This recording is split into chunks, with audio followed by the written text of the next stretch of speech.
अस्सलाम वालेकुम जी, welcome back to my channel. तो जी हर सुबह मैं इस तरह से विंडो के सामने कुछ देर खड़ी रहती हूँ और जितने भी लोग आते जाते रहते हैं ना, सारे को ही मैं इस तरह से देखती रहती हूँ। और इतनी अच्छी हवा बह रही है ना, कुछ दिनों से बहुत अच्छी हवा बहती है और बर्ड्स की बहुत अच्छी अच्छी आवाज़ आती है।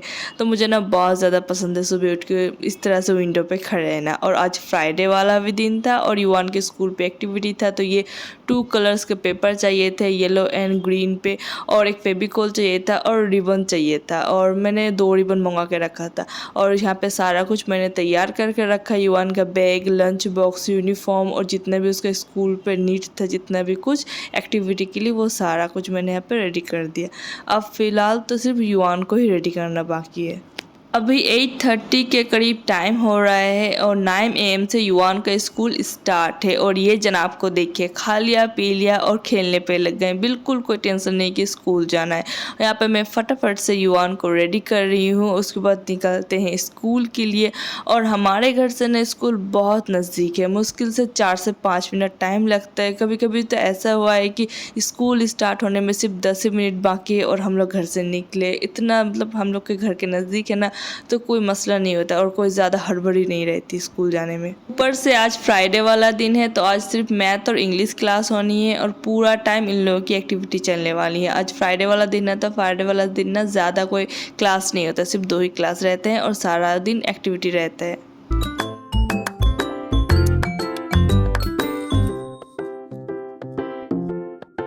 यहाँ पे मैं युवान को रख के आ चुकी थी और आज ये हमारे घर के सामने वाला जो बिल्डिंग है ना, नीचे वाला, इन लोगों की भी शिफ्टिंग चल रही है। आई थिंक ये लोग दूसरे कोई फ्लैट पे शिफ्ट हो रहे हैं, तो यहाँ से सारा सामान निकाल के आज शिफ्ट कर रहे थे। तो मतलब पूरा दिन आज इन लोगों का शिफ्टिंग ही चलने वाला है। कभी कुछ सामान कुछ और जा रहा है, तो कभी फ्रिज वगैरह जा रहा है, तो कभी अलमीरा वगैरह जा रहा है। तो ये सुबह से लेके यही सभी चल रहा है यहाँ पे। और फिलहाल आज रात को है हमारे घर पे दावत। दावत किसकी है ये मैं आपको सबसे आखिर पे बताऊंगी। तो फटाफट से यहाँ पे कुकिंग स्टार्ट करते हैं, क्योंकि कुकिंग स्टार्ट करने में ना पहले ही ऑलरेडी बहुत लेट हो चुका है। तो यहाँ पे मैंने मटन को ना सुबह सुबह ही धो के रख दिया था। तो यहाँ पे मैंने कढ़ाई लिया, कढ़ाई पे मस्टर्ड ऑयल ऐड किया, कुछ गरम मसाले ऐड किए और प्याज को मैंने मोटे मोटे चॉप करके रखे थे वो सारे ऐड कर दिया। और जो मटन मैंने धो के रखा था ना, ये चढ़ा दिया, क्योंकि मटन पकने पे टाइम लगता है ना, तो सबसे पहले मैंने मटन ही चढ़ा दिया, क्योंकि जब तक मटन पकेगा तब तक मैं घर का कुछ और काम कर लूँगी। तो यहाँ पे मैं 1 कटोरी भर के दही ले रही थी मटन पे ऐड करने के लिए, और इसमें मैं सारा घर का जितने भी मसाला रहता है ना, सारा मैं ऐड कर दूँगी। तो यहाँ पे मैंने 1 टेबलस्पून भर के हल्दी पाउडर, 1 टेबलस्पून से थोड़ा सा कम रेड चिली पाउडर, 1 टेबलस्पून भर के नमक, 2 टेबलस्पून भर के जिंजर गार्लिक पेस्ट। और यहाँ पे ये देखिए कटोरी मेरी ना पूरी भर चुकी थी, तो मैंने उसे दूसरे बर्तन पे सारा दही को ट्रांसफ़र करा और इसमें 1 टेबलस्पून भर के धनिया जीरे का पाउडर ऐड किया और इसे अच्छी तरह से मिक्स कर देंगे। और फिलहाल तो अभी ये सारा मिक्सर को ना इस मीट में ही, मटन में ही ऐड कर देंगे और इसे अच्छी तरह से मिक्स कर लेंगे और टेस्ट करके देखेंगे। अगर कुछ मतलब स्पाइस कम ज़्यादा हुआ तो हम वो ऊपर से मेंटेन कर लेंगे। जैसे नमक कम ज़्यादा होना है, नमक तो कम होना है, क्योंकि मैंने कम ही नमक ऐड किया है, पीछे से मैं और भी नमक ऐड करूँगी। और अगर तीखा कम हुआ तो पीछे से रेड चिली पाउडर और ऐड कर दूँगी। तो फिलहाल ये सारे को ना अच्छी तरह से मटन के साथ मसाले को मिक्स करूँगी और इसे पकने के लिए छोड़ दूँगी। और यहाँ पे ये देखिए अभी कुछ देर पहले ना आसमान इतना ज़्यादा साफ था और कुछ देर के अंदर ना बादल आना स्टार्ट हो चुके हैं। और ये सारे कपड़े मैं यहाँ पे दिया था धूप लगने के लिए, तो फिलहाल ये सारे उठा लूँगी, क्योंकि अभी ना मौसम की कोई भरोसा नहीं कि जब तक बारिश स्टार्ट हो जाता है और जब तक बहुत तेज़ हवा भी बहना स्टार्ट हो जाता है। तो यहाँ पे ये देखिए कुछ देर के अंदर अंदर ना मटन ने पानी छोड़ना भी स्टार्ट कर दिया और ये सारा पानी को ना फुल फ्लेम में इवेपोरेट करेंगे तब, और उसके बाद मटन को अच्छी तरह से भुनाए पे लाएंगे। और उतने पे युवान का स्कूल से भी आने का वक्त हो चुका था, तो मैं यहाँ पे आ गई थी युवान को स्कूल से लेने के लिए।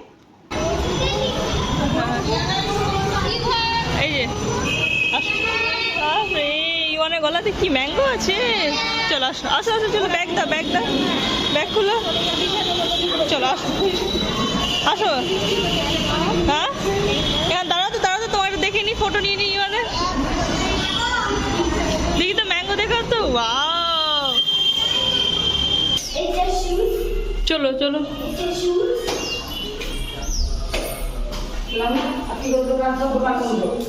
युवान को स्कूल से लाने से पहले ना मटन को मैंने अच्छी तरह से भूना था और उसे पानी देके लो फ्लेम में छोड़ दिया था ताकि मटन अच्छी तरह से गल जाए। और युवान को स्कूल से घर लेते वक्त मैंने ना चिकन ले लिया था क्योंकि मुझे ऐसा लग रहा था कि रात को मैंने तो मटन बिरयानी बनाना है और बहुत ऐसा लग रहा था कि चिकन भी होना तो ज़्यादा अच्छा रहेगा। तो यहाँ पर मैंने चिकन भी ला लिया था, तो उसके लिए मैंने प्याज वगैरह भी आते आते साथ ही साथ मैंने काट लिया था और चिकन को भी मैंने अच्छी तरह से धो लिया था।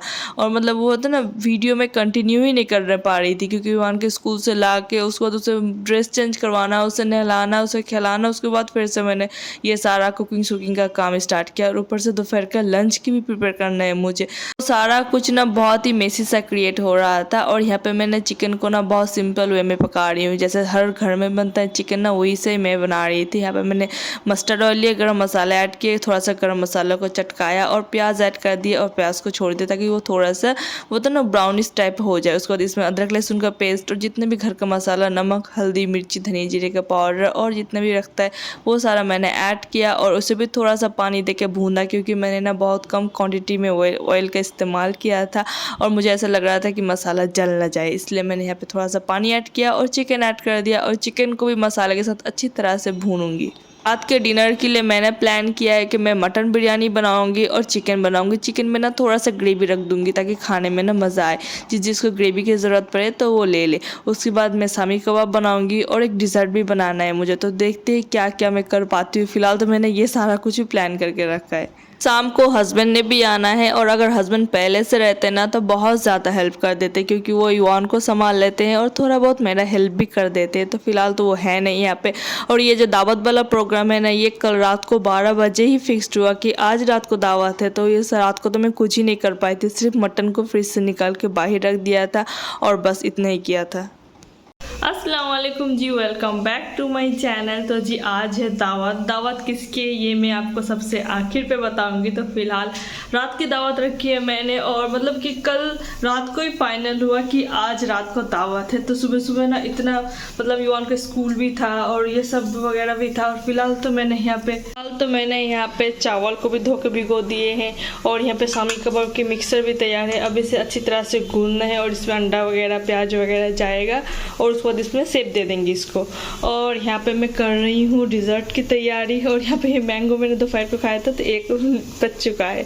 और यहाँ पे मैंने आलू उबलने को रख दिया है। आलू फिलहाल तो बेसिकली तो ये बॉयल होगा, उसके बाद इसे फ्राई करके बिरयानी पे ऐड करेंगे। और यहाँ पे मैंने अनियन भी चॉप करके रख दिया है ब्रेस्ता के लिए। बस अब फटाफट से सारा कुछ बनाते हैं। और किचन इतना ज़्यादा छोटा है ना, ये देखें जी, किचन इतना ज़्यादा छोटा है कि काम करने पे तो बहुत मुझे दिक्कत होता है, पर क्या करूँ। फिलहाल आधा सामान इधर रखती हूँ, आधा सामान ये देखें ये टेबल पे रखती हूँ, आधा सामान कुछ सामान इधर नीचे भी रख देती हूँ। तो जब दावत वगैरह होता है ना तो इस तरह का माहौल बन जाता है। और ऐसे नॉर्मल डेज पे ना इतना ज़्यादा हंगामा नहीं होता क्योंकि बड़े बड़े बर्तन, बड़े बड़े पतीले लगते हैं ना जब दावत करते हैं तो। और ऐसे नॉर्मल डे पे तो उतना नहीं लगता, छोटे छोटे बर्तन पे हो जाता है। तो फिलहाल करते हैं डिज़र्ट की तैयारी। अभी 3:30 के करीब टाइम हुआ है और युवान को मैंने कुछ देर पहले ही सुलाया और सुला के मैं फटाफट से आ गई किचन पे क्योंकि टाइम बहुत हो चुका है और अभी तक मैंने डिज़र्ट ही नहीं बनाया। तो यहाँ पे मैंने दूध लिया है वहाँ पे 1 टेबलस्पून भर के, ऊपर तक भर के मैंने यहाँ पे कस्टर्ड पाउडर लिया है और पहले अच्छी तरह से मिक्स कर देंगे दूध के साथ कस्टर्ड पाउडर को। उसके बाद ही फ्लेम ऑन करेंगे और फ्लेम ऑन करके ज़्यादा नहीं पकाना, सिर्फ अच्छी तरह से 1 से 2 बॉयल आ जाए उसके बाद फ्लेम ऑफ कर देना। और यहाँ पर मैंने ना 1 टेबलस्पून भर के शुगर भी ऐड किया था जो उसका क्लिप मिक्स हो चुका है, तो वो भी आप ऐड कर देना। और दूसरी तरफ यहाँ पे मैंने ओरियो लिया है, मैंने 2 पैकेट ओरियो इस्तेमाल किया है। इसे प्लास्टिक पे डाल के बेलन के थ्रू इस तरह से क्रश कर लूँगी। अगर आपके पास जिप लॉक बैग है तब जिप लॉक बैग में डाल के इस तरह से बेलन के थ्रू क्रश कर लें। और इसे ना दरदरा सा कूटना है जैसे चंकी सच, क्योंकि जब खाते वक्त चंकी चंकी मुँह पे आएगा ना ओरियो का पीस तो बहुत ज़्यादा मज़ा आएगा खाने पर। और इसे हम इस कटोरी पर शिफ्ट कर देंगे। और जो हम लोगों ने वो कस्टर्ड का मिक्सर बन के तैयार किया है ये भी रूम टेम्परेचर पे आ चुका है। अब बारी है क्रीम को व्हिप करने की। इसके लिए ये ना मैंने क्रीम जो कुछ दिन पहले आइसक्रीम बनाया था ना, तो ये लैपटॉप पर जितना भी क्रीम बचा था तो ये सारे मैंने डब्बे पे डाल के रख दिया था डीप फ्रिज पे। तो कुछ देर पहले मैंने निकाला। थोड़ा सा क्रीम मैं यहाँ पे कटोरी पे ले लूँगी और इसे बीटर के थ्रू अच्छी तरह से बीट करना स्टार्ट करूँगी। तब तक बीट करूँगी जब तक इसमें स्टिप पिक्स आना स्टार्ट ना हो जाए। और एक दफ़ा जब ये क्रीम अच्छी तरह से फॉर्मी हो जाए तो ये इस्तेमाल करने के लिए बिल्कुल तैयार है। और दूसरी तरफ यहाँ पे मैंने कप लिया है, ये कप केक बनाने वाला कप है और ये ज़्यादा हाइट नहीं है, मैं आपको फिंगर के थ्रू भी दिखा रही थी, ज़्यादा ये ऊंचा नहीं है। तो मेरे पास ये ना था तो मैंने सोचा कि चल इसी का इस्तेमाल करके अच्छी तरह से 9 बेक कप केक बनाते हैं। तो यहाँ पे मैंने जो होता ना ब्रिटानिया केक लिया था, जो मार्केट पे हर एक दुकान पे अवेलेबल बिकता है, तो मैंने वहीं से कुछ पैकेट ब्रिटानिया केक के लाए थे और इसे मैं अच्छी तरह से हमारे कस्टर्ड के मिक्सर जो है उसमें अच्छी तरह से इसे डिप कर रही हूँ, ताकि केक का एक एक पीस ना कस्टर्ड को अच्छी तरह से सोक कर ले और उसे उठा के मैं इस तरह से कप में डाल रही हूँ।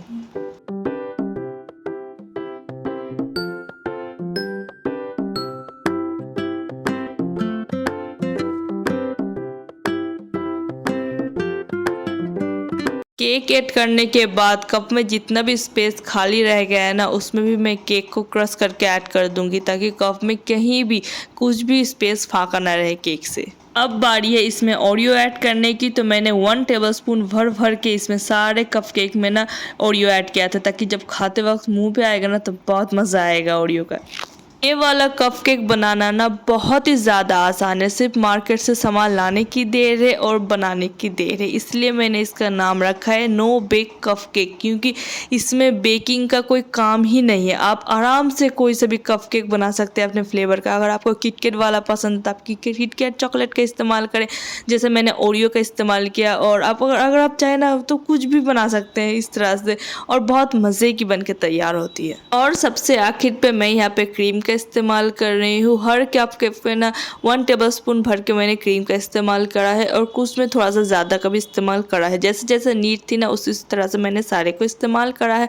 और मेरे पास वो क्रीम को लेवल करने वाला जो स्पैचुला रहता है ना, मेरे पास वो फिलहाल तभी है नहीं, इसलिए मैंने ना नाइफ़ के नोक के थ्रू इस पूरा मैंने कि ज़्यादातर कोशिश किया है कि वो सारा ऊपर का सरफेस ना प्लेन हो जाए, पर मेरे से उतना हुआ नहीं। तो मैंने उसे छिपाने के लिए कुछ ओरियो बिस्किट्स ला के उसे और भी अच्छी तरह से फाइनली क्रश कर डाला और ऊपर से इस तरह से फैला दिया, ताकि वो देखने पे ना बहुत अच्छा लुक आ जाए और मतलब फाइनली और नीट लगे देखने पे।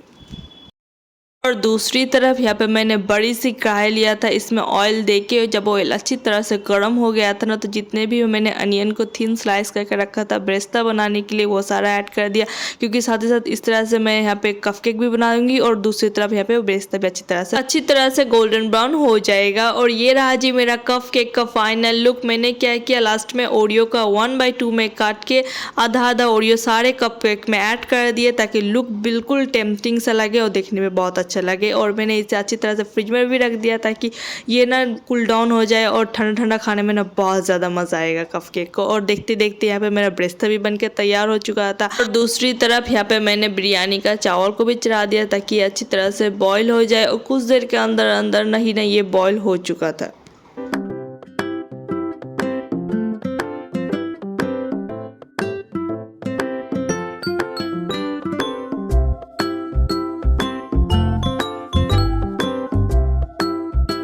सारा कुछ बन के तैयार हो चुका था। अब बारी थी बिरयानी को फाइनल लेयर लगाने के लिए, तो मैंने इस तरह से सारे इकट्ठे लेके बैठ चुकी थी। मेरी तरह कौन कौन करता है ज़रूर कमेंट पे बताना। और यहाँ पे मैंने ना जिस पतीले पे चावल को बॉईल करा था, उसी पतीले पे मैं यहाँ पे चावल को मतलब बिरयानी को दम दूंगी। तो उसके लिए नीचे सबसे पहले तो मैंने तेज़पात रख दिया, ताकि कोई से भी चावल जले ना। उसके बाद सबसे पहले चावल ऐड करा, मैंने ब्रेस्ता ऐड करा, और जितना भी मैंने कुछ आलू को बॉईल करके फ्राई करके रखा था वो सारा ऐड किया। और यहाँ पे मैं मटन ऐड कर रही हूँ, और मेरे साथ ना भाई भी थोड़ा बहुत हेल्प कर रहा था। तो उसी तरह से सेम प्रोसेस से एक एक करके लेयर लगा रही थी। और फर्स्ट लेयर लगाने के बाद ही ना मुझे याद आया कि मैंने बिरयानी का मसाला तो ऐड ही नहीं किया, और उसके लिए ना सेकेंड लेयर में सबसे पहले मैं यहाँ पे बिरयानी का मसाला ऐड कर रही थी, ताकि मैं फिर से भूल ना जाऊँ। उसके बाद यहाँ पे मैं ऐड करूँगी फूड कलर। और ये वाला फूड कलर जो मैंने बनाया है ना, इसमें मैंने रोज़ वाटर, अतर, केवड़ा जल सारे को एक ही कटोरी पे डाल के थोड़ा सा दूध दे के मिक्स करके ऐड कर दिया, ताकि एक ही जगह सारे इकट्ठे रहें। उसका थोड़ा सा ब्रेस्ता ऐड करा, बॉयल पोटैटो फ्राई करे हुए वो ऐड किए, मटन ऐड करा, और दूसरे जो जितने भी चावल थे लेफ्ट ओवर कढ़ाई पे, वो सारा चावल दे के उसे अच्छी तरह से ऊपर से गार्निश कर दिया। और ये जो आप व्हाइट कटोरी पे ऑयल देख रहे हैं ना, ये ब्रेस्ता का ऑयल है, जो थोड़ा सा रह गया था। मुझे लगा था कि अगर ज़रूरत पड़ी ना तो थोड़ा सा ऊपर से ऐड कर देंगे, पर मुझे ऐसा लगा कि नहीं, ऐड नहीं करना चाहिए। अगर ऐड कर देना तो थोड़ा सा वो होता ऑयली सा और हेवी सा बन जाएगा, इसलिए मैंने ऑयल ऐड नहीं किया। और यहाँ पे ये जनाब को देखिए कैसा सो रहा है। इसे ना मैंने बेड पे सुलाया था और कुछ देर पहले उठ के आया रोते रोते, आके सोफा पे फिर से सो गया और ये इस पोजीशन में सोया है ना कि एक करवट घूरा और डायरेक्ट ये नीचे। ये देखिए जी मेरा हाथ भी कट गया। अभी मैं सारा कुछ क्लीन कर रही थी, खाना साना सारा कुछ बन गया और आखिर पे ये कांड हो गया। पता नहीं यहाँ पे क्लियर क्यों नहीं आ रहा। ये देखिए कट गया मेरा हाथ और यहाँ पे युवान जनाब सो रहे हैं। देखिए तो हाँ हाथ दो के अस्सलाम वालेकुम तो वो गोटा कालो আছে গসাই গেল। তুই উপর কেন উঠলো? তোমাকে নিতে যাচ্ছিল নিচে, বুঝলে? আসো আসো চলো, আচ্ছা চলো নিচেতে ঘুরে যাচ্ছি, নিচে যাচ্ছি আমরা, চলো। गेस्ट का भी आने का टाइम हो चुका था तो मैंने सोचा कि चलें जी शामी कबाब को हल्का फुल्का फ्राई करके रख देते हैं और जब सर्व करने का टाइम आएगा तो मैं इसे अच्छी तरह से फ्राई करके सर्व कर दूंगी, क्योंकि गेस्ट आएगा और मैं किचन में खड़ी खड़ी पकाती रह जाऊंगी तो वो देखने में भी अच्छा नहीं लगेगा और मुझे टाइम भी नहीं मिलेगा कि मैं उन लोगों से बातें करूँ या फिर थोड़ा सा टाइम स्पेंड करूँ, क्वालिटी टाइम सबके साथ बैठ के बातें सातें करें, हंसी मजाक करें, तो वो अच्छा नहीं लगेगा कि मैं किचन पर इस तरह से खड़े खड़े काम करूँ।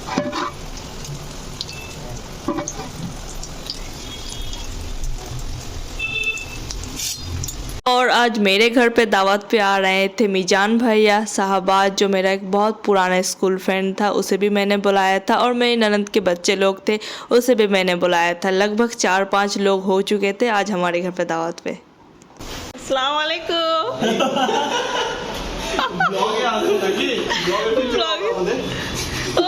Thank you. तो बच्चे को चॉकलेट हम तो इतना नहीं बोला था रे। You know. Chocolate खाबी तुई? You want to say thank you? You want to say?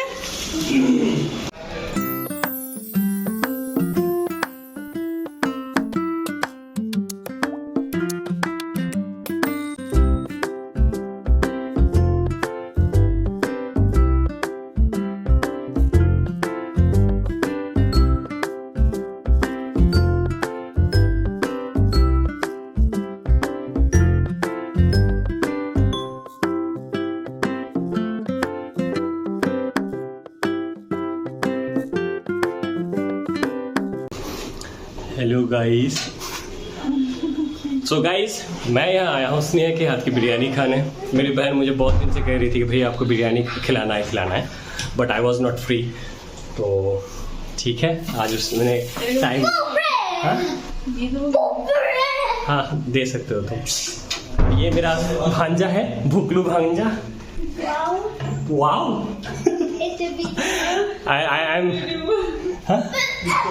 I think I am first time in her blogs. पहले भी आ चुका हूँ बट अच्छा पहले भी आ चुके हैं पर ऐसे ये बात नहीं कर रहे। ओके सही है। और ये बिरयानी स्नेहा ने बनाई है तो इट्स स्मेल्स वेरी स्वीट। बस उसको पेलना बाकी है। सो वो कल रात मुझे कॉल की थी कि भैया आपको खिलाना है, तो मैं तब से नहीं खा रहा था। तो जी डिनर का भी टाइम हो चुका था और मैं यहाँ पे प्लेट लगाना स्टार्ट कर चुकी थी। तो मैंने यहाँ पे चिकन रखा, सैलड रखा, शामी कबाब को भी फ्राई करके रखा और गर्मा गर्म बिरयानी माशाल्लाह बहुत अच्छा बना था। और ये था जी मेरा आज का छोटा सा blog. I know proper blog नहीं अपलोड कर पाई पर जितना मुझसे हो सका मैंने किया। और यहाँ पे युवान को देखिए ये सारे प्लेट लगा रहे हैं।